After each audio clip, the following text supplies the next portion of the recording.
समय नहीं हुआ। आपको इस बात के लिए धन्यवाद। मैं जो आपके सामने विचार रखने जा रहा हूं, उनमें से किसी व्यक्ति को यदि कोई बात ऐसी झूठ सी दिखाई दे या किसी बात में आपको कोई सवाल पैदा हो जाए आपके मन में, तो मैं आपको खुली छूट दे रहा हूं। आप अपनी शंकाओं का समाधान कीजिए, और शंका समाधान हमसे नहीं करेंगे तो किससे करेंगे? मुझे तो खुशी होती है जब किसी के मन में कोई सवाल पैदा होता है। और ये मैं बता चुका पहले कि आर्य समाज के मन से ही शंकाओं का समाधान होता है।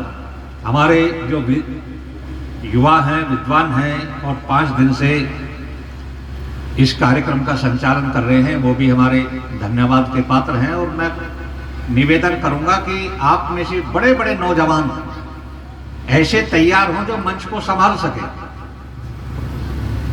मंच को संभाले, क्योंकि पीढ़ी दर पीढ़ी ये काम चलता रहे, बूढ़े खत्म हो जाए, नौजवान कोई मैदान में ना आए तो मामला नष्ट हो जाता। फिर बिल्कुल बूढ़े जाते रहे, नए नए आते रहे। तो ये आवश्यक है कि मंच के संचालक भी, हमारे खुशी है कि एक नौजवान इस मंच को संभाल रहे हैं और आगे भी और बहुत से नौजवान मंच को संभाले। देखो, 1875 में आर्य समाज की स्थापना हुई थी और आर्य समाज की गतिविधियों को जब अंग्रेजों ने देखा तो डर गए एकदम। उन्होंने ये सोचा कि यदि आर्य समाज जैसी संस्था रहेगी तो फिर तुम देश में ज्यादा दिन नहीं टिक पाओगे। और उन्होंने बड़ी चाल चली। 1884 से 1888 तक जो भारतवर्ष का वायसराय रहा है उसका नाम था लॉर्ड डफरिन। और डफरिन ने एक योजना तैयार करी और ये योजना बना करके उसने ह्यूम को सौंप दी। आपने सुना ना, कांग्रेस का संस्थापक कौन है? आपने ह्यूम का नाम सुना ना? लेकिन ह्यूम से ज्यादा इसका संस्थापक था लॉर्ड डफरिन। लेकिन बात यह थी कि उसने केवल योजना बनाई थी, उसने काम नहीं किया, ह्यूम को सौंप दिया, इसलिए ह्यूम का ही नाम आता है। 1875 में जब आर्य समाज का बोलबाला हुआ, इसकी गतिविधियां देखी, तो अंग्रेजों ने डर करके भारत के कुछ ऐसे लोगों को चुना जो देखने में भारतीय लगते हो और अंदर से पूरे के पूरे अंग्रेजों की औलाद हो। ऐसे ऐसे लोग चुने उन्होंने। और 28 दिसंबर 1885 को आर्य समाज से केवल 10 वर्ष के बाद में कांग्रेस की स्थापना हो गई और दोनों की बंबई में हुई। तेजपाल भवन नाम का एक मकान है, वहां कांग्रेस की स्थापना हो गई। और काकड़वाड़ी आर्य समाज में आर्य समाज की स्थापना हुई थी, आपको पता है। और इसके सबसे पहले जो अध्यक्ष थे कांग्रेस के, वो थे व्योमेश चंद्र बनर्जी। और वो सबसे प्रथम अध्यक्ष था। 28 दिसंबर 1885 को उसने अध्यक्षीय भाषण देते हुए कहा था कि देखो, ये जो कांग्रेस नाम का संगठन बना है, अंग्रेज ये ना सोचे कि हम तुम्हारे दुश्मन हैं, बल्कि मैं साफ कहता हूं कि कांग्रेस से बड़ा तुम्हारा दोस्त दुनिया में कोई नहीं हो सकता। और तुमने हमें क्या नहीं दिया?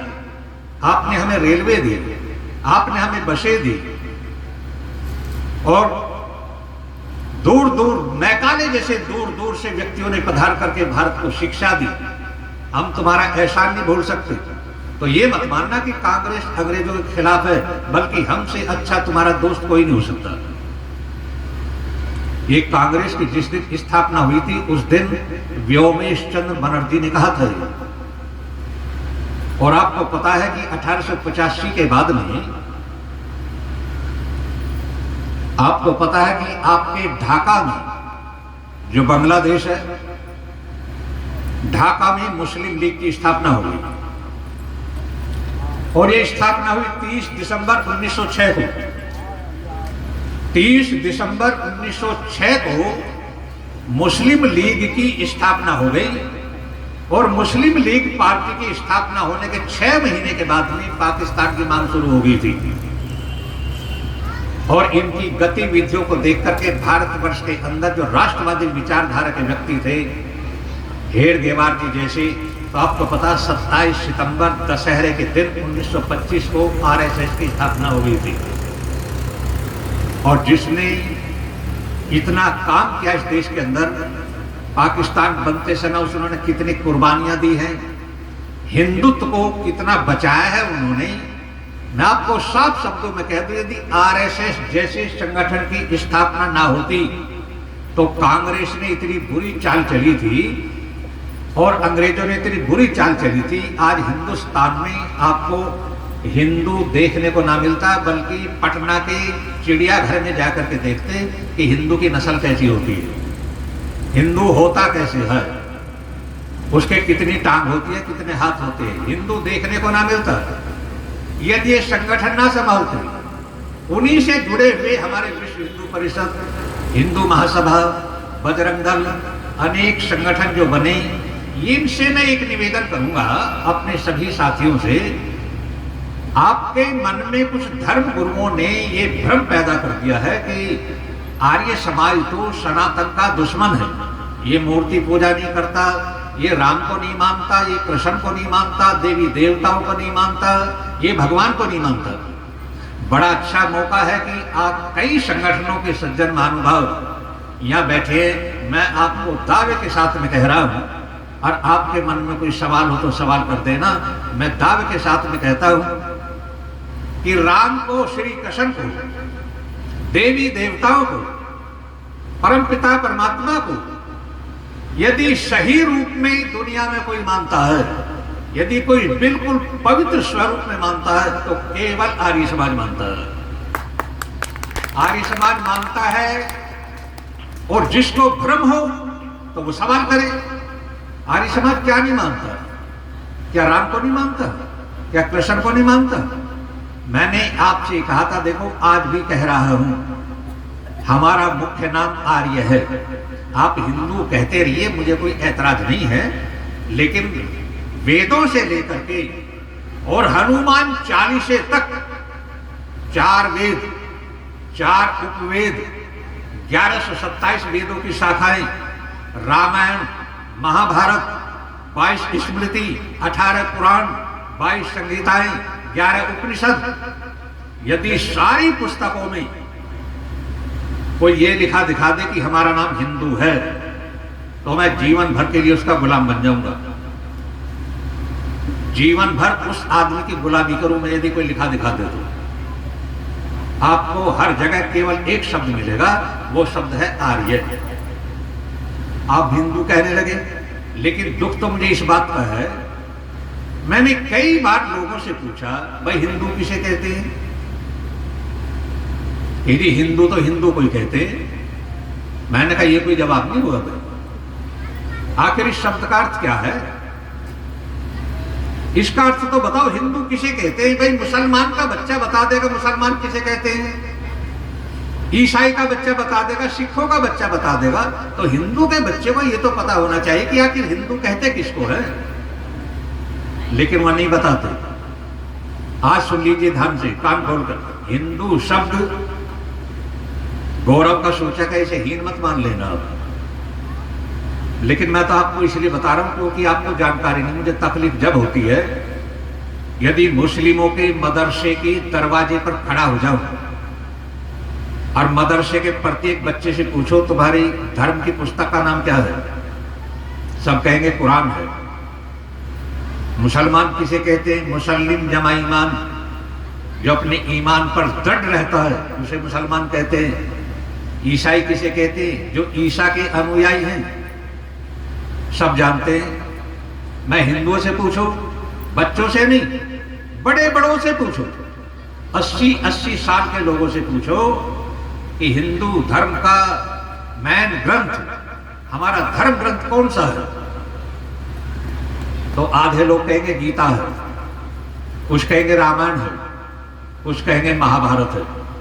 जो कौवा कुल जैसे ऐसे सत्संग में आया हो और विद्वानों की बात सुनी हो, केवल लाखों में एक दो व्यक्ति कह सकता है कि हमारे धर्म ग्रंथ का नाम वेद है। अब बताइए हिंदू किसे कहे?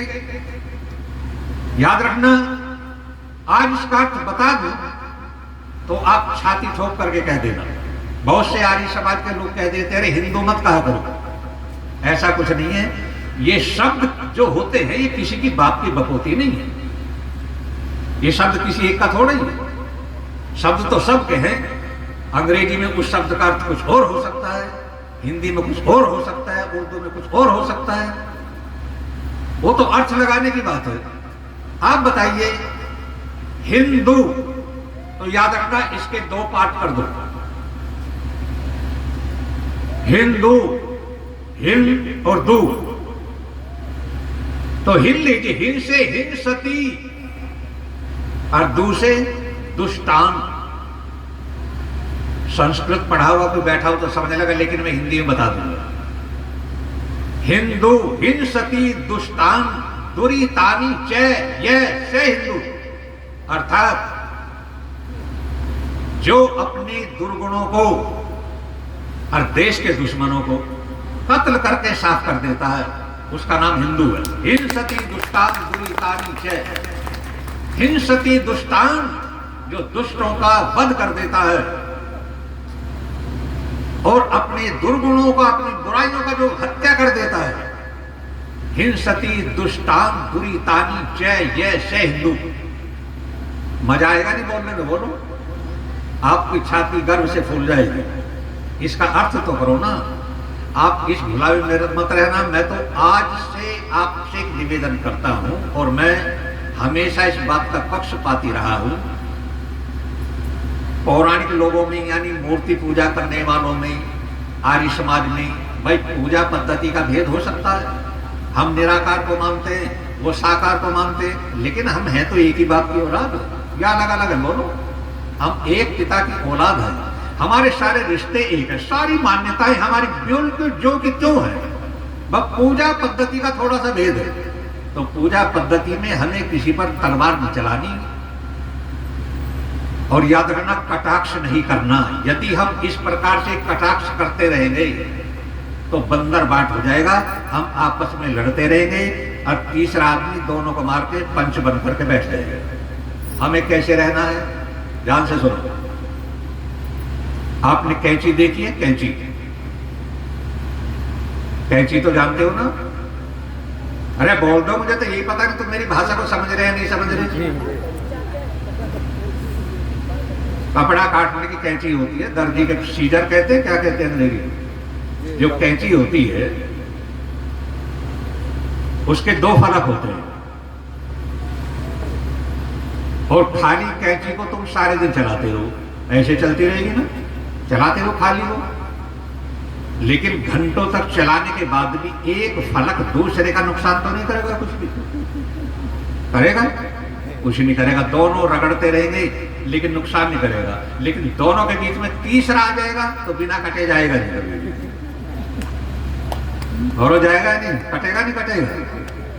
हमारी घर की बात हम तो खूब लड़ेंगे भाई, तुम निराकार की उपासना करो, तुम साकार की करो, लड़ेंगे, घर की लड़ाई खूब लड़े।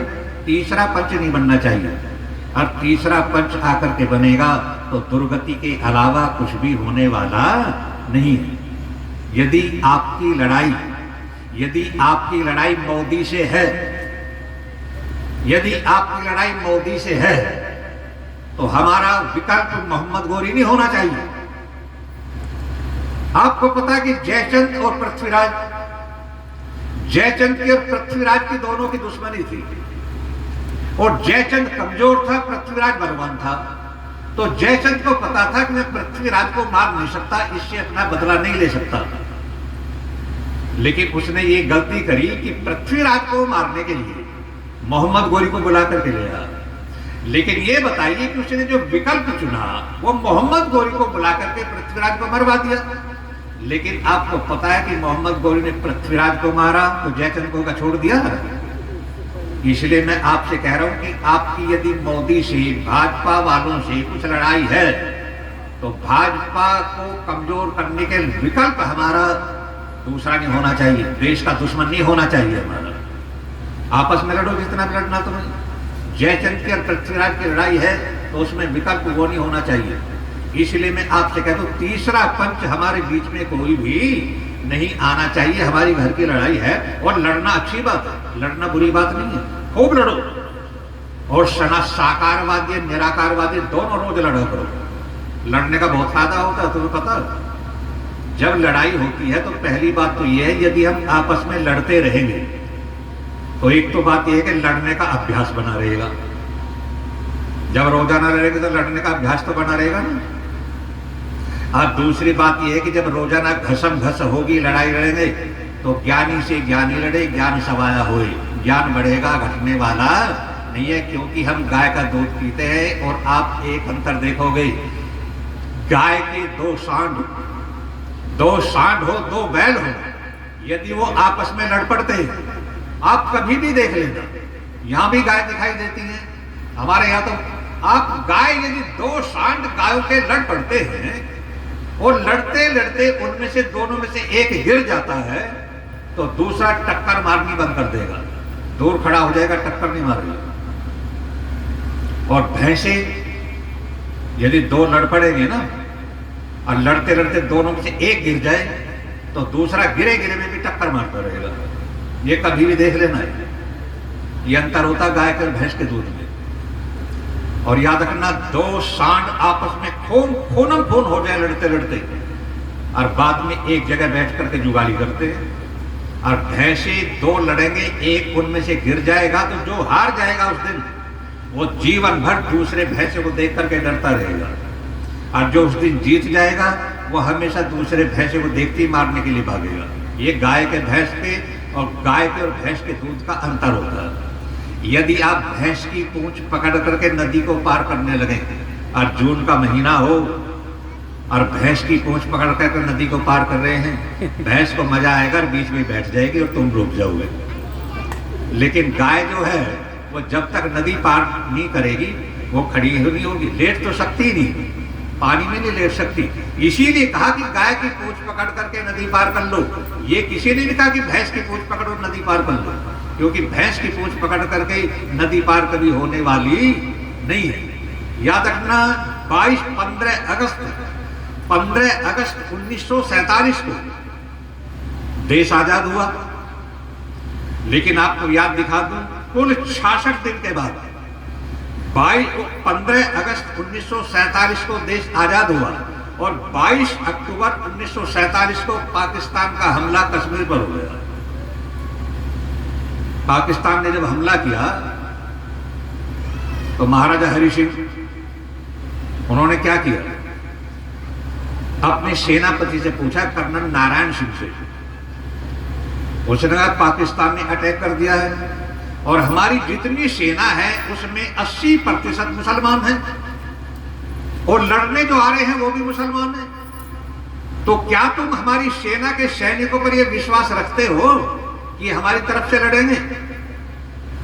कर्नल नारायण सिंह ने कहा कि मुझे पूरा विश्वास है हमारी तरफ से लड़ेंगे। लेकिन इससे उल्टा हुआ, जब पाकिस्तान कश्मीर में घुसे ना तो महाराजा हरि सिंह की जो सेना थी, जितने मुस्लिम थे वो सब पाकिस्तानी सेना से मिल गए और सबसे पहले गोली मारी नारायण सिंह को, जो सिपाही जो सेनापति था, पहले गोली उसी को मारी। तब वो हलचल मची, वो घबराया जब उसने जवाहरलाल से कहा था कि मुझे भारत में मिला दो। इतिहास तो बहुत लंबा है, मैं तो 20 दिन आपके बीच में रहूंगा, रोजाना ऐसे बताऊं तब ये इतिहास खत्म होगा जितना मैंने पढ़ा है। ये लोग जहां से पैदा हुए, जहां से मरे, इनकी माँ कौन थी, इनका बाप कौन था, इन नेताओं की जड़ जड़ का भी पता है मुझे। इन्होंने देश के साथ में क्या क्या गद्दारी की और आज भी क्या कर रहे हैं। याद रखना, 26 अक्टूबर 1947 को महाराजा हरि सिंह ने भारत में विलय कर दिया और जब भारत में मिल गया तो 27 अक्टूबर को हमारी यहां से सेना गई लड़ने के लिए कश्मीर में। और जब सेना गई ना, तो आपको जानकारी दे दूं मैं, उस समय श्रीनगर के हवाई अड्डे पर 1-1 फुट बर्फ जमी हुई थी। और वहां के लोगों ने कहा कि गाड़ियों से तो आया नहीं जाएगा, यहां रेल से नहीं आया जाएगा, सेना को तो जहाजों से आना पड़ेगा। सेना जहाज से आएगी, लेकिन कश्मीर या श्रीनगर के हवाई अड्डे पर बर्फ जमी हुई है, जहाज उसमें उतर नहीं सकते, और यदि उतर गए तो फिर उड़ नहीं सकते। तो 1-1 फुट बर्फ जमी हुई है। याद रखना, मैं धन्यवाद करूंगा आरएसएस का। आरएसएस के 114 जवान गए थे और फावड़ा कुदाल लेकर के पूरे हवाई अड्डे की बर्फ को साफ किया था उन्होंने। और जब पूरे हवाई अड्डे की बर्फ को साफ किया, जब हमारे जहाज जाकर के वहां उतरे और तब वो लड़े। यदि वो इतना ना करते तो क्या होता, इसका अनुमान आप लगा लेना। अगली बात लीजिए, जब सेना लड़ाई चल रही थी तो हमारी सेना के कमांडरों ने जवाहरलाल से एक बात की कि यहां पहाड़ियों पर लड़ने के लिए हमें जीप चाहिए और कम से कम 2000 जीप लीजिए। उस समय लंदन की एक फर्म थी, लंदन की फर्म को जवाहरलाल ने 2000 जीपों का ऑर्डर दिया। कृष्णा मेनन नाम का एक व्यक्ति जब लंदन में हमारा राजदूत था, राजदूत जब होते नहीं थे, हाई कमिश्नर होते थे, और कृष्णा मेनन के माध्यम से 2000 जीपों का पैसा एडवांस गया। 2000 जीप आएंगे, उनका सारा पैसा लंदन की फर्म को एडवांस गया। लेकिन आपको बता दूं, कहीं भी जांच पड़ताल कर लेना, 2000 जीपों का पैसा एडवांस गया और उसमें से केवल 145 जीप भारत में आई थी और 1855 जीपों का आज तक भी पता नहीं है। पता नहीं जवाहरलाल के पेट में उतर गई या गांधी के पेट में उतर गई, आज तक पता नहीं है 1845 जीपों का। ये सबसे पहला घोटाला है आजाद हिंदुस्तान पर, आजाद भारतवर्ष का सबसे पहला घोटाला है। और आज तो इतने घोटाले, आज तो इतने घोटाले कि उनकी लिस्ट बहुत लंबी हो जाएगी। घोटाले पर घोटाला, नेताओं के घरों में इतने नोट भर रहे हैं कि मशीन फेल हो जाती है गिनती गिनती, आपको पता ही होगा। लेकिन ये सबसे पहला घोटाला। और याद रखना, 13वें दिन लड़ते लड़ते, जब लड़ाई चल रही थी 13वें दिन, हमारी सेना के पास तो गोलियां खत्म हो गई। अब गोलियां खत्म होगी तो करें क्या? हेलीकॉप्टर से, जहाज भर करके गोलियों की पेटी गई और जहाज में से गोलियों की जो पेटियां गिराई गई, वो पेटी वहां जाकर के गिरी जहां वो पेटियां गिरी थी, उसके पास में पाकिस्तानी सेना थी, उनकी गोलियां बरस रही थी। हमारी मिलिट्री के कमांडर ने कहा कि भाई हमारे पास यह गोलियां खत्म हो गई हैं और जहाजों से जो गोलियां गिरी हैं वहां गिरी हैं। तो सैनिकों से कहा भाई गोलियां लाने के लिए कौन जाएगा? 20-25 आदमी जाओ, गोलियों की पेटियों को उठा करके लाओ। तो याद रखना, सैनिकों ने एक बात कही थी कि जब आपका आदेश होगा तो गोलियों की पेटियों को लेने तो हम जाएंगे ही जाएंगे, आपका आदेश, हम तो जाएंगे मरे या बचे। लेकिन इतना याद रखना कि जहां गोलियों की पेटियां पड़ी हैं वहीं पाकिस्तान की गोलियां बरस रही हैं। हम पेटी लेने तो जाएंगे लेकिन वापस आने की गारंटी नहीं है, हम वापस नहीं आएंगे।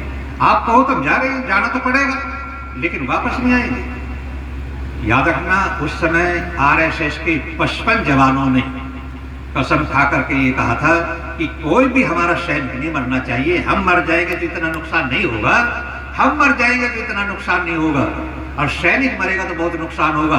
55 जवान गए थे और गोलियों की पेटी उठा करके लाए, रास्ते में 13 मारे गए थे, उनमें से याद रखना 50 में से पेटी ले लेकर के आए। और जब सैनिकों को गोलियों की पेटियां दी गई ना और सैनिकों के पास में गोलियां होंगी, तब पाकिस्तान की सेना पर अटैक किया। और आपको याद रखना, पाकिस्तान को भगाने लगे, भगाते भगाते भगाते भगाते बहुत दूर निकल गए। जब पाकिस्तान ने देखा ना इधर के रहे ना उधर के रहे, अब हो तो अब क्या मुंह दिखाएं, तब आपकी सबसे बड़ी गद्दारी बता रहा हूं, नेताओं की सबसे बड़ी गद्दारी बता रहा हूं। पाकिस्तान ने जब देखा ना कि हमला हमने किया और हम अब मारे जा रहे हैं, अब जान नहीं बचेगी, तो जवाहरलाल से कहा था उन्होंने, अब जवाहरलाल से सिफारिश करें, जवाहरलाल ने किया, उसने 1 नवंबर 1947 को तुरंत युद्ध विराम की घोषणा कर दी। बस युद्ध विराम। जब हम जीत रहे हैं, हमारी जीत हो रही है, तो युद्ध विराम का मतलब क्या?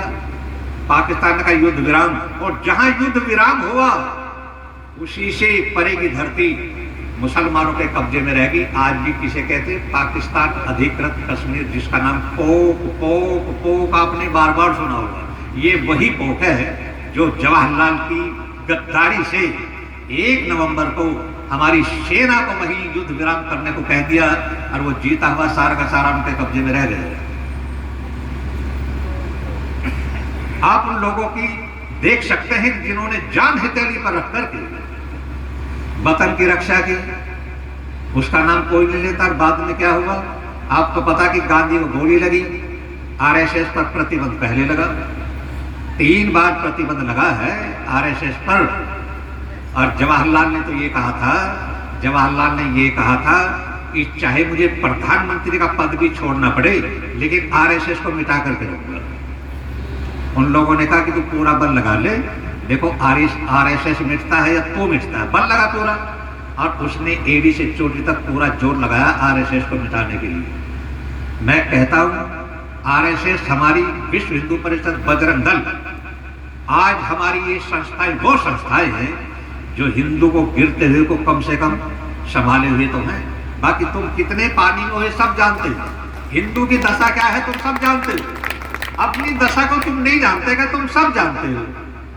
अपना पता मुझे नहीं है तो किसे होगा, लेकिन कोई कह देता है तो कोई नहीं कहता है। इसलिए मैं कहता हूं, मैं आर्य समाजियों से भी निवेदन, अभी मैं मध्य प्रदेश में गया था, वहां कितनी मंदिर थे, सारे मंदिर के पुजारियों को, महात्माओं को मैंने बुला करके वहां उनका स्वागत किया। हम दोनों, हम सब भाई, आपके हिंदू मुस्लिम सिख ईसाई, तो याद रखना सिख भी अब भाई रहे ना, वो तो पहले से ही भाई नहीं है, लेकिन सिख भी अब भाई नहीं है। जब से खालिस्तान का बीज पड़ा है और खालिस्तान की मांग कर रहे हैं, वो भाई भाई कुछ नहीं है, पक्के दुश्मन बने हुए हैं। और जो अपने घर का भाई नहीं हो सकता, बहनों का भाई नहीं हो सकता, तो वो फिर हमारा भाई कभी भी होने वाला नहीं है, याद रखना। हम आपस में तो भाई बने रहे, दूसरे को भाई बनाने से पहले तुम आपस में भाई बने रहे। इसलिए अपना झगड़ा आपका बिल्कुल ये बंद कर दीजिए, ये मेरा एक निवेदन है। वरना तो एक काम होगा, फिर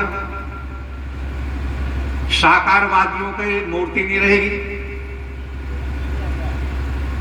और निराकारवादियों का यदि नहीं रहेगा। और आगे मैं क्या कहना चाहता हूं, देखो सुनो, आप गणेश की पूजा करो, शिव जी की पूजा करो, दुर्गा की पूजा करो, शिव जी की पूजा करो, लक्ष्मी की पूजा करो, लेकिन एक बात याद रखना, बहुत काम की बात बता रहा हूं आपसे, मेरे कहने से कर लेना या अपनी दिमाग की उपज से कर लेना। आप शिव जी की मूर्ति रखिए और आप शिव जी की पूजा करो, डेली करो, लेकिन मेरे कहने से आज एक काम करना, ये जब मैं मर जाऊंगा, जब भी मेरे नौजवान याद करेंगे क्या शिवानंद ने एक काम की बात की थी, क्या करना, जहां शिव जी की मूर्ति रखी है तो शिव जी के बराबर में शिवाजी की मूर्ति हो रही है। शिवाजी को जानते हैं कौन थे? शिवाजी का नाम नहीं सुना आपने? आप बिहार के खुदीराम बोस को जानते हो? नहीं जानते। गद्दारों के नाम जानते हो ना? बिहार में गद्दार कौन कौन हुए, घोटालेबाज कौन हुए, ये तो जानते हो ना? अच्छा, कोई बता सकता कि 11 अगस्त 1942 को, चलो कोई नौजवान बताएगा, उसे 500 रुपए इनाम दूंगा मैं अभी। कोई बच्चा बताए या नौजवान बताए, बूढ़े तो बता सकते, बूढ़ों को क्या इनाम देना, लेकिन मुझे पता है बूढ़ों पे भी याद नहीं होगा। मेरा एक सवाल है आपसे, मेरा सवाल यह कि 11 अगस्त 1942 को पटना के सचिवालय पर झंडा फहराने में वो दिन 6 बच्चों को गोली लगी थी और एक भी बच्चा 13 साल से फालतू आयु का नहीं था। सबसे बड़ा बच्चा 13.5 साल का था और 6 बच्चों को गोली लगी केवल सचिवालय पर झंडा फहराने के उसमें। गांधी तो कह करके हट गया ना, भारत छोड़ो आंदोलन कौन छोड़े, किससे छुड़ाए, उसकी किसी ने सुनी नहीं। ये जब जोर पकड़ा तब पटना के सचिवालय पर 6 बच्चों ने झंडा फहरा था। सबसे पहले प्रदीप सिन्हा, केवल 12 साल का बच्चा, झंडा लेकर के चढ़ा और लाइन में खड़े थे सारे के सारे 7 बच्चे। पहला चढ़ा, अंग्रेजों ने धड़ाक गोली मारी, पहला बच्चा गिर तो गया, लेकिन अगला जो बच्चा खड़ा था ना, मरते मरते ने उसने झंडा दूसरे के हाथ में दे दिया। वो झंडा लेकर के आगे बढ़ा चढ़ाने के लिए, धड़ाक से गोली लगी, 3, 4, 5, 6 के 6 बच्चे मारे गए। लेकिन अंतिम जो बच्चा था वो था नाम शरद यादव, केवल 13.5 साल की आयु का शरद यादव बच्चा। उसने गोली तो लगी लेकिन झंडा फिर भी टांग दिया था उसने। उनका नाम कोई नहीं जानता, कोई जानता हो तो बता दो। नहीं जानते हम।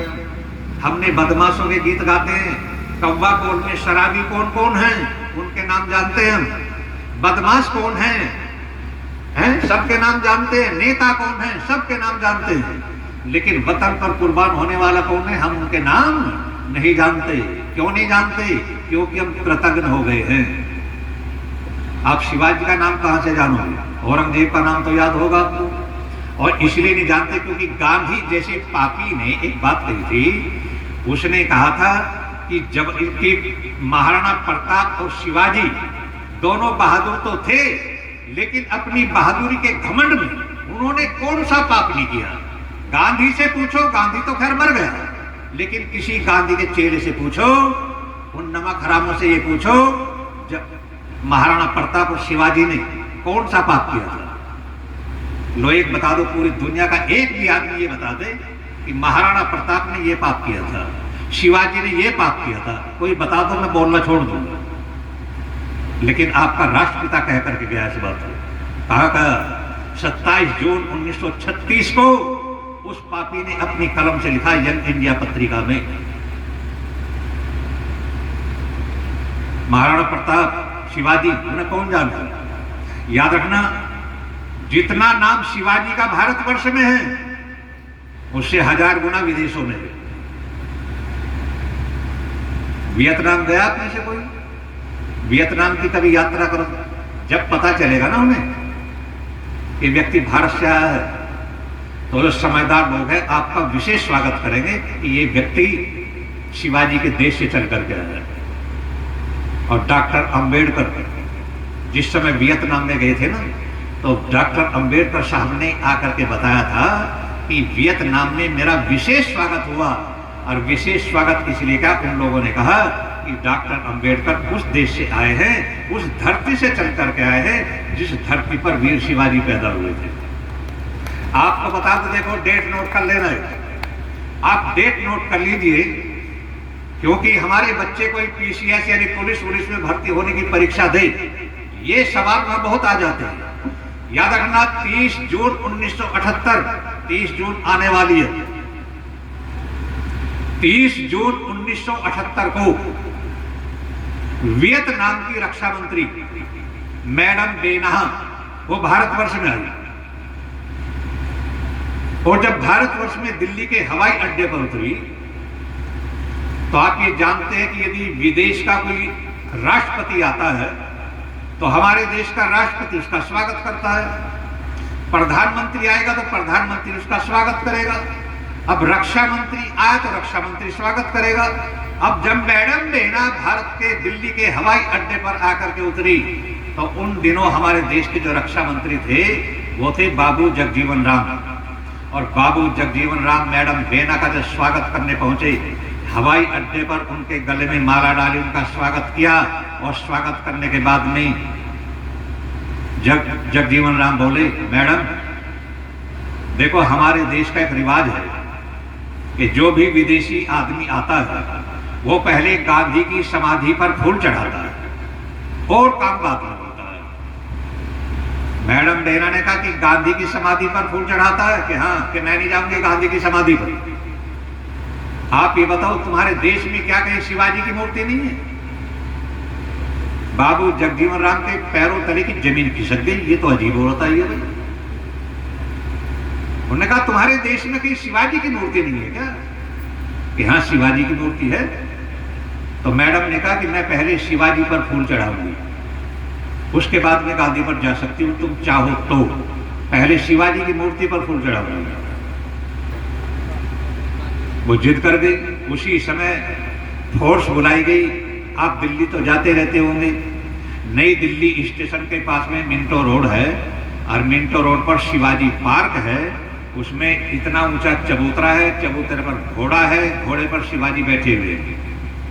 एक तुरंत उसकी सफाई हुई और क्रेन मंगाई गई, और मैडम बहना को वहां ले गए, और वो क्रेन पर खड़ी होकर के उसने शिवाजी के गले में माला डाली। और शिवाजी घोड़े पर बैठे, उसका एक पैर इधर एक पैर इधर, तो दोनों पैरों पर अपना मस्तक टिकाया। और जब चलने लगे ना, तो पत्रकारों ने घेर लिया मैडम को। लेकिन बाबू जगजीवन राम ने कहा कि सब एक तरफ हटो, सबसे पहले बात मैं करूंगा। और बाबू जगजीवन राम जी ने कहा कि मैडम रक्षा मंत्री, आप ये बताओ, आप तो दसियों हजार किलोमीटर से चल करके आई हो, अरे कहां वियतनाम कहां भारत, तो आप ये बताओ तुम्हें शिवाजी से इतना प्रेम क्यों है? मैं नहीं समझ पाया। मुझे अचंभा है कि वियतनाम की रहने वाली तुम्हें शिवाजी से इतना प्रेम क्यों है? मैडम बेना ने जवाब दिया कि श्रीमान जी, मुझे शिवाजी से इतना प्रेम है, तुम्हें इसका अचंभा नहीं होना चाहिए, बल्कि अचंभा तो मुझे है कि जिस देश में शिवाजी पैदा हुए उस देश के लोगों को शिवाजी से प्रेम ही नहीं है। अचंभा तो मुझे होना चाहिए। और याद रखना, वियतनाम जो आज जिंदा है वो केवल शिवाजी की वजह से जिंदा है। आपको पता कि अमेरिका ने हम पर अटैक किया था, अमेरिका ने जंगलों में आग लगा दी, हमारी बहुत सी सेना मारी गई। अच्छा, जो मेरी आयु के लोग आप में बैठे हैं, 72-74 साल के, जो मेरी आयु के बैठे हैं, शायद आपको पता होगा कि अमेरिका ने जब बिल्कुल विनाश कर दिया था वियतनाम का, तो भारतवर्ष के अंदर नौजवानों की भर्ती खुली थी, क्योंकि वहां पुरुष मारे गए थे। तो वहां संतान पैदा करने के लिए यहाँ के नौजवान गए थे, क्योंकि पुरुष तो लड़ाई में मारे गए, अब स्त्रियां बची तो संतान पैदा कैसे हो? भारत के लाखों नौजवान गए थे, भर्ती खुली थी, बड़ों को याद होगा। लेकिन वो बताते हैं, वो कहते हैं कि जब बिल्कुल मिट गए, हमने सोचा सरेंडर कर दो, अमेरिका के सामने घुटने टेक दो। लेकिन हमारे देश के कुछ जो बुद्धिजीवी लोग थे, उन्होंने कहा कि भाई घुटने मत टेको, सरेंडर मत करो, एक काम करो कि भारतवर्ष के अंदर एक शिवाजी नाम का व्यक्ति हुआ है, जो एक जमींदार के घर में पैदा होकर के भी अपनी कुशल युद्ध नीति की वजह से उसने औरंगजेब जैसे सम्राट के छक्के छुड़ा दिए और औरंगजेब को लगभग नष्ट कर डाला था। उसकी युद्ध की नीति क्या थी? जिस नीति से शिवाजी लड़ते थे, उसी नीति को सीख करके आओ, शिवाजी का अध्ययन करो।